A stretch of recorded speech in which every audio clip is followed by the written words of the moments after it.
In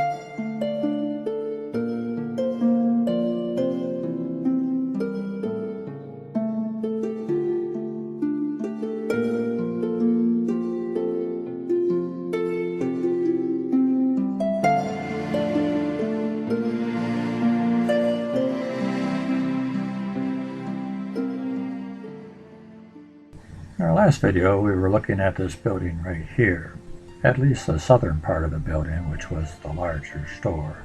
That's where Boy's Hardware was located, as we looked at in the video. But after Boy's Hardware, around 1930, there was another business here that we're all familiar with. I don't have a picture of it, but the business that was located here after Boy's was actually Sears Roebuck. I had always thought that this store that was in the inset was the very first store, but obviously I was wrong when I did my research. I found out in 1928 Boy's Hardware was there, and 1930 Sears Roebuck was there. So the first Sears store was just a few doors down from the one that folks of my generation remember. You learn something new every day. One of the things I forgot to mention in my last video was that Samuel Boyce went on to become mayor of Port Huron from 1870 to 1876. After Sears and Roebuck vacated this location and went a few doors down, this location stayed vacant for quite some time. And then Military Billiards went in here and occupied both addresses, 923 and 925 Military.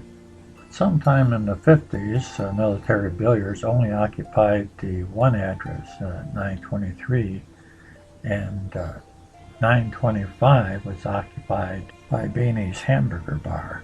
In the late 1800s, early 1900s, on the south end of the building, the store closest to the Opera House, can't really see it too well here, but it would have been a saloon run by father and son, Charles and Gus Eichhorn. The Eichhorns also lived above the saloon as well. After that, Foster Shoes was there. And yes, this is the same Foster Shoes that's in the inset, one that used to be at the old Michigan National Bank location. These are a couple of ads for Foster Shoes.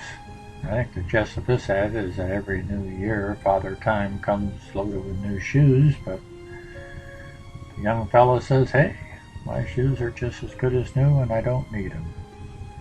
Foster Shoes was there until the mid-30s, or at least early 30s, and then another shoe company took over, Bowman & Johnson. You can see that the sign on the side of the building near the top advertises rival dog food. You see in this next photo that the store is now Sybilla Waters, spelled with two T's, and if you look up at the top, you can see that the sign is pretty well dilapidated. You can just make out rival a little bit. And of course, Sybilla Waters was another shoe store. In this photo, you can see that the signage on the side of the building now advertises his own wares, Waters Shoes. And you can also see that Sybilla is no longer his partner. And in this photo, we see that the Waters Shoes sign is still there, but we also see that the store has a new facade on the front. Not sure it's an improvement, but it is different. Later on, a business by the name of Gimbel's Distributing went in that location. And if we mosey down one door south, where this red rectangle is here, during this time period that you're looking at, it would have been Hunter Meat Market, run by Martin Hunter. Then upstairs, they had a bookbinding business by J.P. Eisenhower. In the 1920s, there was another shoe store there right beside Foster's, and that was John Mann Shoes. But John Mann Shoes had something that Foster's didn't have. Part of their store was designated Arch Preserver Boot Shop, which was basically a section for orthopedic shoes. Don't look very comfortable at all. In the 1940s, Modern Home Appliances was located there, and later on Gaffney Appliance was there. In this picture here, you can't really make out the name of the store, but you can make out a couple other things. The horizontal sign out in front of the location says Calvinator, and the vertical sign just above it says Norge, both referring to appliances that they sold. A couple names from the past. In this photo here, you can just make out the signage for Gaffney's on the front of the building. And then just above it, you can see the horizontal sign that comes out from the building that says Hot Point, referring to the Appliance Hot Point. This photo here gives you a pretty good view of the businesses that we've been discussing. Not a very clear view, but you can see the different businesses there. You can see military billiards right up front. And then behind that, you can see the appliance store with the Nord sign quite prominent. And then Waters Shoes is behind that. You can also see on the second floor that the Moose Lodge met there, the sign out front. But this is a building that we've been looking at right here. And now we'd like to go to the building or two buildings just south of this building and take a look at those. These next two buildings weren't quite as plain as the building that we just looked at. They had more design to them, and they're quite unique architecturally. And from this picture you can't tell a whole lot, although you can tell that nothing has changed much over the years as far as something being taken away or fallen off. Before we look at the businesses located here, let's look at the building architecturally. And the best way to do that is to look at the clearest picture that we have of this building that gives us the most detail, which is this picture here. I love this photo here because it's a very high definition compared to most of them from that era. And because of that, you can really appreciate the architecture. You can see it quite clearly here. You're not going to see anything like this on a Walmart. This is the southern building of the two, and as we go down the building, you look to the right, you can see the other building. And you can see that has a unique design as well, that little half moon that shows up over the balcony. I walked by this building many times in Fort Huron, and I never really appreciated it until I saw this picture and the beauty that was there at the beginning. It reminds me of something you might see in Europe, the architecture.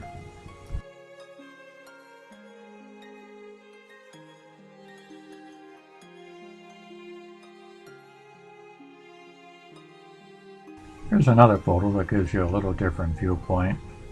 Looks like there's a little bit more contrast in this photo. You can also see that the roof line that we were looking at earlier is actually composed of two buildings there. And the third building that would of course be the one with the half moon.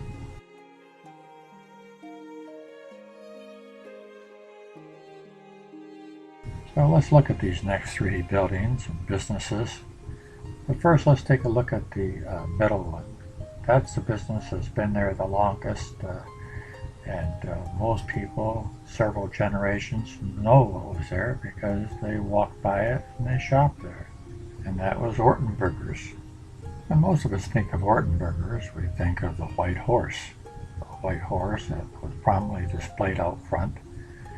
And they had to build a platform on it, a canopy, because that wasn't on the original building, to hold the horse.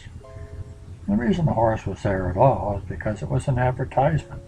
The horse was to let a stranger in town know that they sold leather goods for horses, the bridles, the harnesses, anything made of leather. They specialized in. The business was established in 1885 on Erie Square, and the business moved about 10 years later to 929 Military Street. When the horseless carriage came into vogue, of course, the need for harnesses and bridles and so forth wasn't as great, and so Orton Burgers diversified. They made the leather goods that people were buying, such as ladies' purses, and men's wallets, and men's boots. As you can see by looking in the showroom window, you can see all the ladies' purses there displayed. And over the years, as business changed hands around them, Orton Burgers stayed the same. It wasn't always the same white horse that was held there, though. There was at least three, and I think the last one I last heard was at the Goodo's Farm Museum. Something else that stayed the same on this building was the roof line. Notice you still have the ornamental roof on top, which is quite amazing, seeing it's quite a modern period of time. Look at the street lights. And most businesses took that down for fear of it falling on customers. So the fact that it stayed there almost the whole time it was there is pretty amazing. Look at the building next to it. That decorative roof line is now gone. Orton Burgers diversified even more by becoming a travel agency. They still carried a few leather goods, but they were mainly a travel agency, and they moved their business over on Huron Avenue, which we looked at in a previous video. The store just to the right of Orton Burgers is Emerson Drug Store, and of course this building had several different drugstores in it before Emerson. Central Drug Store was there, and if you recall, Central Drug Store had quite a large one on Huron Avenue that we looked at in a previous video. If you look closely at the awning on this photo, you can see where it says Central Drugs. About the time that Emerson Drugs was in the building just north of Orton Burgers, the building south of Orton Burgers housed Jerry Ritter Appliance. Back in the 20s, H.A. Smith had a grocery store at this location. If you recall, this is a building that got rid of their ornate roof line, but they also got rid of something else. Right about where the Jerry Ritter sign is here, coming out from the building, there was something else that used to be there. And that's this thing right here. Now, I'm not sure what it is, but I think it sure adds to the beauty of the building, a little protrusion that comes out from the building. Here's another viewpoint of it. All in the name of progress. But there was changes even way back at this period of time. You would have thought that this would have been the original roof line. But actually, if you notice, you see those cones sticking up there. There's nothing in between them. But in this next picture, taken back in the 1800s, you'll see that there is something there. So maybe that was eliminated in the name of progress too.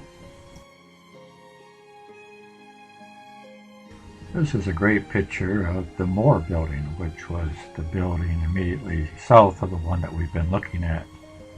And I think this is also a fascinating building.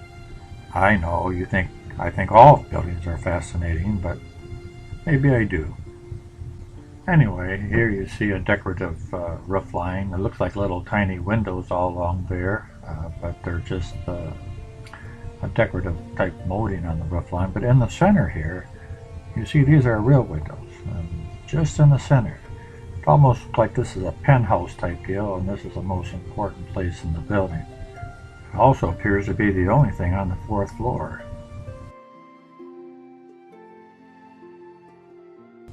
On the 3rd floor, you can see a series of windows, the bottom series being regular windows, and then those smaller windows on the top I would believe would be just extra lighting for the offices, which would have been quite bright inside.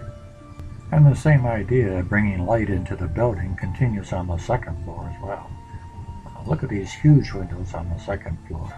Not only are they large, but they're protruded bay windows, bringing in the light from different angles. Let's take a little closer look at these bay windows.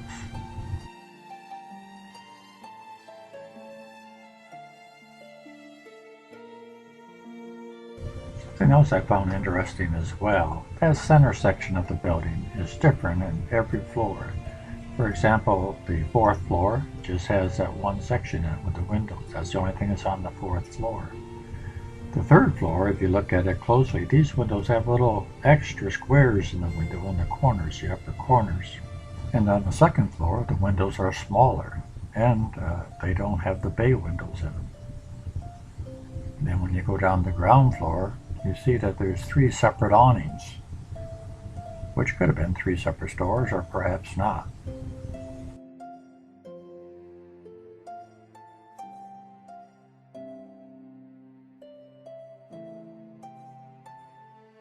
From the angle of this photograph, you get a little bit more detail in this particular photograph because of the high definition.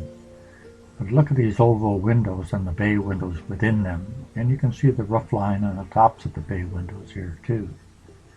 And something else this building had that no other building probably had in town was they got an animal head hanging out in front of their building. Why in the world would they have that? Well, I think some of you already know the answer to that. But for the rest of us, I guess we'll find out in our next video. In our next video, we'll look at some of the businesses that were in this building. We'll also look at the other buildings on the west side of this block, and then we'll mosey across the street and see what's on the east side.